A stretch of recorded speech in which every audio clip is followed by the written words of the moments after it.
పదవీ విరమణ. నేటి ప్రయత్నం రేపటి భద్రత.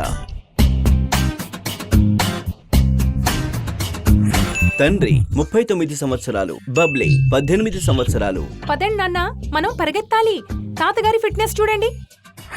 తాతగారికి 65 సంవత్సరాలు. వాడి వల్ల కాదు. ఎక్సర్సైజ్ చేయడం నా హాబీ కాదు, అది మీదే. నాన్న, మీ వాగ్దానం గుర్తుంది కదా, కొత్త స్మార్ట్ ఫోన్ కి 50% స్పాన్సర్షిప్. ఈ నెలది సాధ్యం కాదు, నా దగ్గర డబ్బులు తక్కువగా ఉన్నాయి. అరే, వీడి వల్ల ఇది కూడా సాధ్యం కాదు, నేనిస్తాను. థ్యాంక్ యూ తాతగారు. వాస్తవానికి పని చేస్తున్న నాన్నగారి కన్నా మీరు చాలా గ్రేట్. రిటైర్ అయిన తర్వాత కూడా చాలా ఈజీగా డబ్బును మేనేజ్ చేస్తున్నారు. మీరు గ్రేట్ తాతయ్య. అవును బిడ్డ, ఇది ఆశ్చర్యమే. ఎందుకంటే నేను కొత్తగా ఉద్యోగం ప్రారంభించినప్పుడు కొన్ని నెలల తర్వాత నాకు తెలిసింది రిటైర్మెంట్ ప్లానింగ్ అనేది ఎంత ముఖ్యమైందో. పదవి విరమణ తర్వాత కూడా నేను ఇలాంటి జీవన శైలినే కొనసాగించాలనుకున్నాను. కాబట్టి ద్రవ్యోల్బణ రేటు దృష్టిలో ఉంచుకుని రిటైర్మెంట్ ప్లానింగ్ మొదలుపెట్టాను. ఫలితంగా ఈ రోజు పదవి విరమణ తర్వాత కూడా నా ఖర్చుల కోసం నేను ఎవ్వరి మీద ఆధారపడడం లేదు. ఎందుకంటే ప్రతి నెల నాకు పెన్షన్ వస్తుంది. రిటైర్మెంట్ ప్లానింగ్ ఇంకా పెన్షనా? ఇదేమిటి తాతగారు?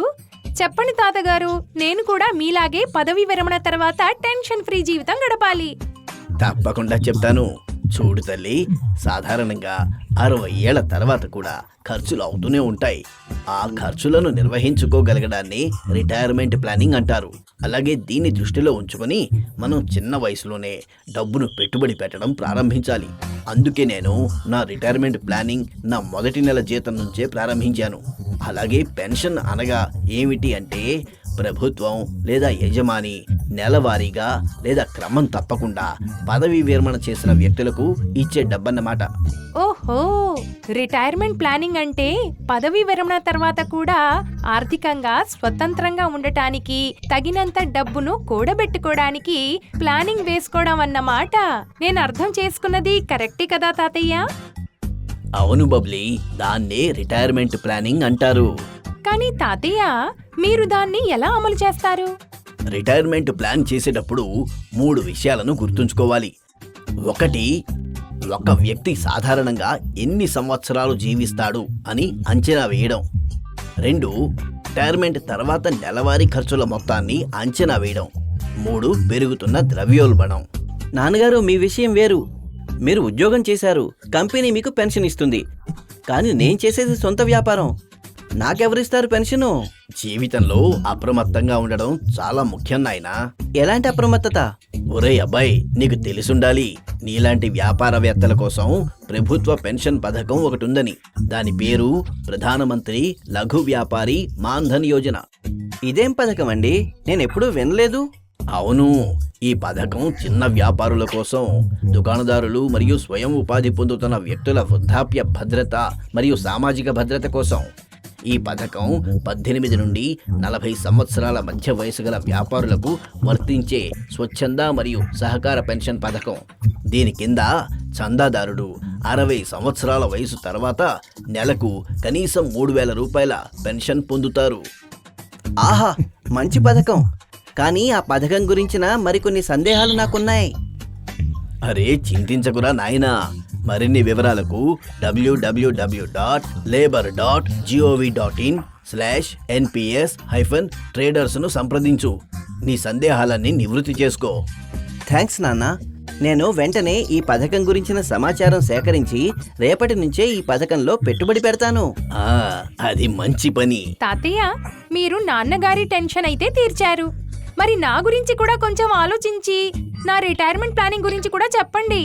అరే, నీకోసం అయితే ప్రభుత్వం పథకాల సమూహాన్ని సిద్ధం చేసింది. పథకాల సమూహమా? అవును, ఎన్పిఎస్ మరియు ఏపీవై. ఏంటి? ఎన్పిఎస్ అంటే నేషనల్ పెన్షన్ సిస్టమ్ మరియు ఏపీవై అంటే అటల్ పెన్షన్ యోజన. సరైన పథకాన్ని ఎంచుకోవడం మన బాధ్యత. వాటి గురించి మరికొంచెం వివరంగా చెప్పండి తాతయ్య. నాకు కూడా టెన్షన్ లేని జీవితం కావాలి. ఎన్పిఎస్ అనేది మార్కెట్తో ముడిపడి ఉన్న నిర్వచించబడిన సహకార ప్రణాళిక. ఇది మీ పదవీ విరమణ కోసం ఆదా చేయడంలో మీకు సహాయపడుతుంది. ఇది సరళమైన, స్వచ్ఛందమైన మరియు సులభమైన పథకం. ఇది మీ పదవీ విరమణ ఆదాయాన్ని పెంచుకోవడానికి, ఆదా చేయడానికి అత్యంత నైపుణ్యం కలిగిన మార్గాల్లో ఒకటి. వ్యవస్థీకృత పొదుపులతో ఆర్థికంగా సురక్షితమైన పదవీ విరమణ ప్రణాళికను రూపొందించడానికి సహాయపడుతుంది. కేవలం 500 రూపాయలతో ఖాతా తెరిచి ఆర్థిక సంవత్సరానికి కనీసం 1000 రూపాయలు జమ చేసుకోవచ్చు. మీ పెట్టుబడి పెట్టిన డబ్బు షేర్లు, ప్రభుత్వ బాండ్లు లాంటి వివిధ రకాల ఆర్థిక ఆస్తులకు కేటాయించబడుతుంది. అలాగే మీ డబ్బు నష్టపోయే ప్రమాదాన్ని ఎప్పుడు తగ్గిస్తుంది. వావ్, గొప్ప పథకం. అయితే ప్రభుత్వం మా వృద్ధాప్యంపై దృష్టి పెట్టిందన్నమాట. తాతయ్య, మరి ఏపీవై ఎలాంటి పథకం? ఏపీవై అంటే అటల్ పెన్షన్ యోజన. ఈ పథకం కింద కస్టమర్లు 60 ఏళ్ల వయసు తర్వాత నెలకు 1000 రూపాయల నుండి 5000 రూపాయల వరకు కనీస పెన్షన్ పొందుతారు. ఈ పథకం 18 నుండి 40 సంవత్సరాల లోపు వయసు గల వ్యక్తుల కోసం ఉద్దేశించబడింది. దీనిలోని గొప్పతనం ఏంటంటే చిన్న వయసులో ప్రారంభిస్తే చందా తక్కువగా ఉంటుంది. అలాగే ఆలస్యంగా ప్రారంభిస్తే చందా పెరుగుతుంది. వద్దు వద్దు నాన్నగారు, పథకాలలో డబ్బు పోతే ఎలా? ఈ ప్లాన్లు సురక్షితమైనవేనా? ఈ రోజుల్లో చాలా నకిలీ పథకాలు వస్తున్నాయి కదా. ఏది సరైనదో ఏది నకిలీదో ఎలా తెలుసుకోవాలి? అరే అబ్బాయి, అస్సలు చింతించక్కర్లేదు. ఇవి ప్రభుత్వ పథకాలు.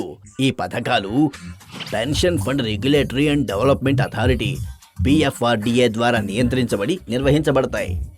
వావ్, నేను ఈ పథకాల గురించి మరిన్ని వివరాలు తెలుసుకోవాలనుకుంటే ఎక్కడ దొరుకుతాయి? మరిన్ని వివరాలకు www.pfrda.org.in ను సంప్రదించాలి. ఇందులో NPS, APY మరియు ఏదైనా ఇతర పెన్షన్లకు సంబంధించిన పూర్తి సమాచారం లభిస్తుంది.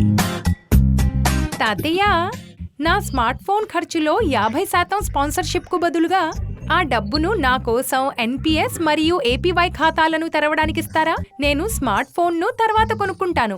దానికన్నా రిటైర్మెంట్ ప్లానింగ్ చాలా ముఖ్యం కదా. అద్దిగది సంగతి. రేపు చెయ్యాల్సింది నేడు, నేడు చేయాల్సింది ఇప్పుడు. బాగుందిరా అబ్బాయి. మెరుగైన పదవి విరమణ జీవితం కోసం మీలాంటి యువతరం APY మరియు NPSలలో పెట్టుబడి పెట్టాలని నేను అనుకుంటున్నాను. ప్రతి భారతీయ పౌరుడు వారి సెకండ్ ఇన్నింగ్స్లో ఆర్థిక సహాయం పొందగలిగేలా ప్రభుత్వం అనేక పథకాలను అందించింది. కానీ వీటి గురించి తెలుసుకుని సరైన పథకాల ప్రయోజనం పొందడం మన బాధ్యత. బబ్లీ, ఈ పథకాల గురించి మీ స్నేహితులకు కూడా తెలియజేయి. తప్పకుండా చేస్తాను. బై బై టెన్షన్, వచ్చింది పెన్షన్. రిటైర్మెంట్ ప్లానింగ్ కోసం వృద్ధాప్యం దాకా వేచి ఉండకండి. చిన్న వయసులో ఉన్నప్పుడే పెట్టుబడి పెట్టి సిద్ధంగా ఉండండి. All the best for your second innings.